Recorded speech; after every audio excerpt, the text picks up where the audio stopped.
until you have had the taste of finishing, you will not respect yourself. Until you follow through, until something is done, come hell or high water, tears and struggles and pain, and you go through it anyway, and you show up and you continue to fight on no matter the circumstances. After a while, something begins to wither inside of you. How do you do that? How do you change your mind away from fear to big, hairy, audacious goals? How do you do this thing where you become what you think about? How do you think about something different? Well, you do what you're doing now, but you do it on such a consistent basis that it changes the makeup and the shape of your psyche, your spirit, and your future and your destiny. You need to learn to think, because thinking makes you act effectively in the world. Thinking makes you win the battles you undertake, and those could be battles for good things. If you can think and speak and write, you are absolutely deadly. Nothing can get in your way. The number one thing in your world is not your education. It's your dream. So what you dreaming about, y'all? What you still dreaming about? What is God still showing you in your imagination? What are you so afraid of? Why would you not take that leap and go for it before you mess around and die? Why would you not go and see what God really got for you before you leave this world? Why would you hang on to a job? If you live in paycheck to paycheck right now, when you retire, they're going to give you 1/3 of what you can't live on now. They're going to give you a gold watch and a turkey, and they're going to set you on out to pasture. If I was you, before I leave this world, I'd go see what God really got for me. Just take a chance. Now here's why you should take the chance. Name me one time God has not pulled you through. Just name it. Name the one thing God has never pulled you through.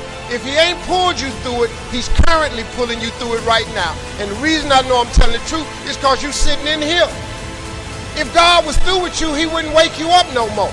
When he wakes you up, it's because he ain't through with you yet. He got something else for you. So why don't you go see what that is? Look, it's mostly black people in here. Why we keep living our lives like we still slaves? Why we got to live our lives like we owe them something?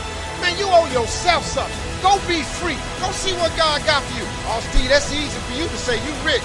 Hell, did you hear me? I lived in a car for 3 years.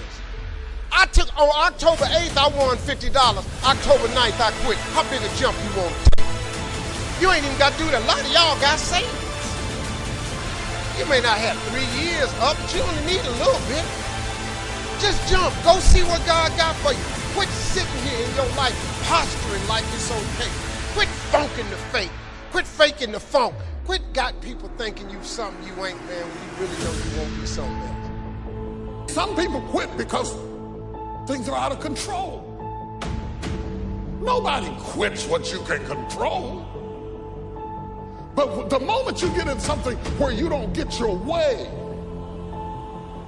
or you get reprimanded, or you get corrected, or you go through this, or you go through that, or you go through the other, or it's bad conditions or bad circumstances, the first thing the immature mind says is, this is ridiculous, I quit.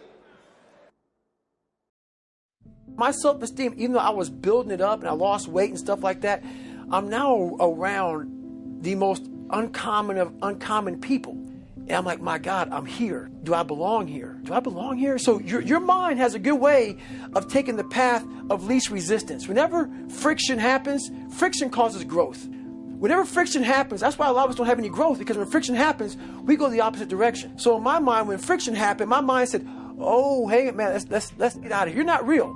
You've lied your whole life. You come from this, you come from this, you can barely read. Those things, so whenever times got hard, my mind said, you're not good enough. Let's go.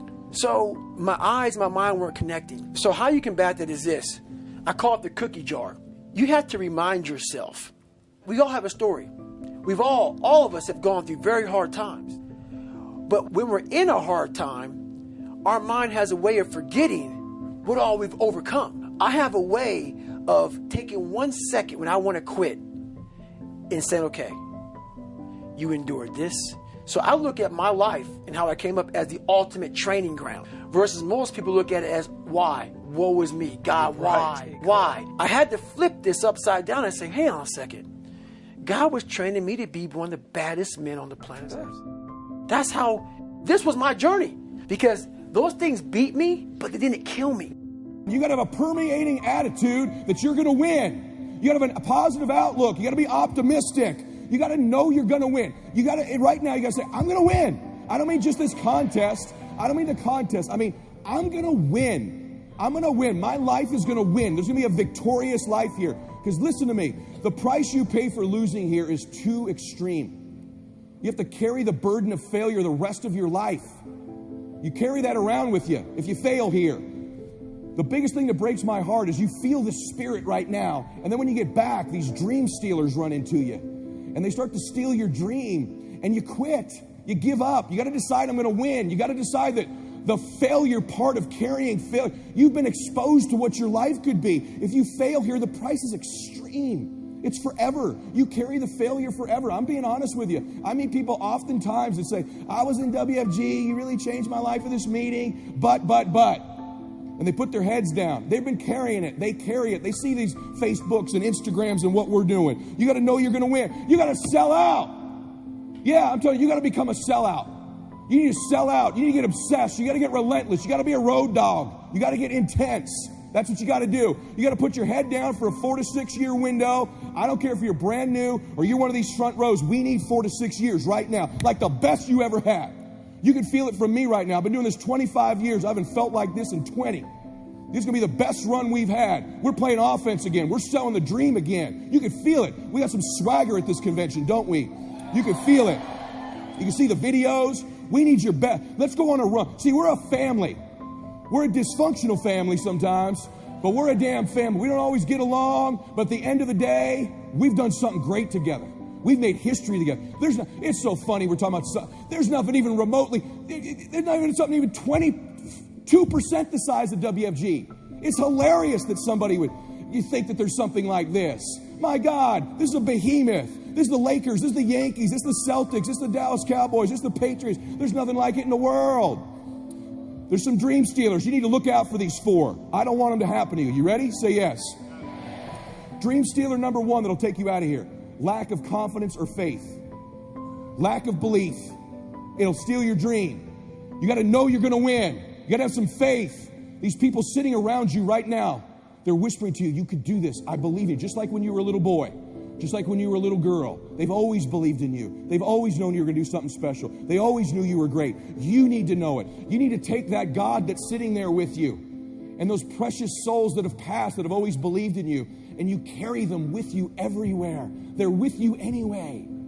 Acknowledge them. If you don't believe that, honor them.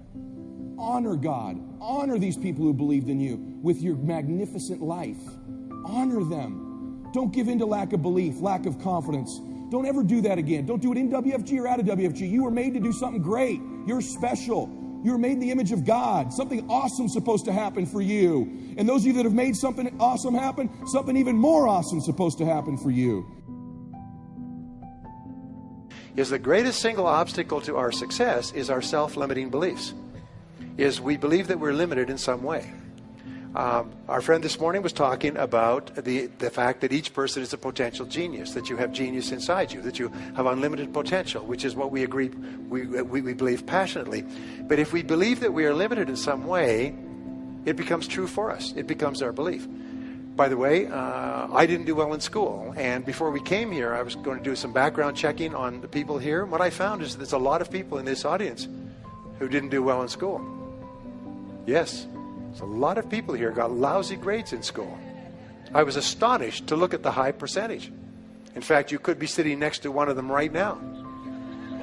Yes, we know who you are. Now here's the problem, is that if you're told, which I was, and all the time you're growing up, they say you have to get good grades or you won't do well in life. You have to get good grades or you won't get into college. You have to get good grades or you won't get a good job, won't get very well, and so on. They tell you that to encourage you to get good grades. So what if you got lousy grades for whatever reason? Well, now, you could be 25 or 35 years old and you don't even try. You don't even try because, hey, you didn't get good grades in school, so you're kind of short of potential.